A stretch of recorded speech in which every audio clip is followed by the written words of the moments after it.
ব্যবসা না করে কি অভিষেক ডাকাতি করবে? সভা মঞ্চ থেকে প্রশ্ন মাননীয়ার। ভোট এলেই একদল আরেকটি দলকে আক্রমণ করতে ছাড়ে না, একে অপরকে একাধিক ইস্যুতে আক্রমণ লেগেই থাকে। এই ছবি খুব একটা অচেনা নয়। আবার ইস্যুর পাশাপাশি পেশা নিয়েও চলে বিরোধিতার খোঁচা। তৃণমূল নেত্রী মমতা বন্দ্যোপাধ্যায়, সেনাপতি অভিষেক বন্দ্যোপাধ্যায় মন্তব্য নিয়ে বিরোধীরা আক্রমণ করতেই থাকে। এবার তাদের পেশা নিয়ে আক্রমণ করলো বিরোধী শিবির। কখনো বিরোধীরা প্রশ্ন তোলে মমতার ছবি আঁকা নিয়ে, কখনো আবার প্রশ্ন ওঠে অভিষেকের ব্যবসা নিয়ে। সেই সব অভিযোগ তুলে মমতা বন্দ্যোপাধ্যায় সভা থেকে প্রশ্ন তোলেন, ডাকাতি না করে কেউ যদি সৎপথে ব্যবসা করে তাতে আপনাদের আপত্তি কেন? কি বলেছেন শুনুন। আমি কেন আঁকতাম সেটা নিয়েও কোশ্চেন করেছে। অভিষেক কেন ব্যবসা করবে? আরে খাবে কি? ওর পরিবার নেই? চুরি করবে না ডাকাতি করবে? চুরি করবে না ডাকাতি করবে,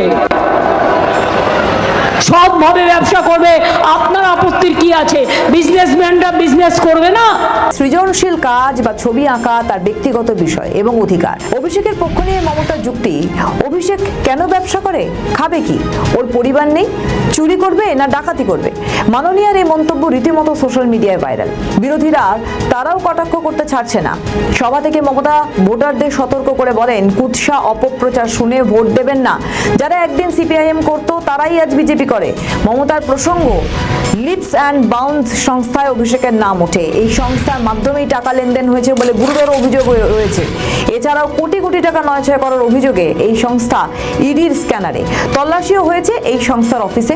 বিজেপি সহ বিরোধী দলগুলির অভিযোগ, এই সংস্থাটি অভিষেক বন্দ্যোপাধ্যায়ের মালিকানাধীন। দুর্নীতি থেকে শুরু করে একাধিক কাজে বিরোধীরা রাজ্যের শাসক দলকে আক্রমণ করে। সেই কারণেই কি মাননীয় এইসব কথাবার্তা জনসভায় গিয়ে বলছেন? কখনো অভিষেকের হয়ে, কখনো বালুর হয়ে রুখে দাঁড়াচ্ছেন। রাজনৈতিক মহলে চর্চা তুঙ্গে। আমাদের ভিডিও ভালো লাগলে লাইক ও শেয়ার করুন। কমেন্ট সেকশনে আপনাদের মতামত জানান। আরও ভিডিও পেতে আমাদের চ্যানেলটিকে সাবস্ক্রাইব করুন এবং প্রতি মুহূর্তে খবরের আপডেট পেতে প্রেস করুন বেল আইকন।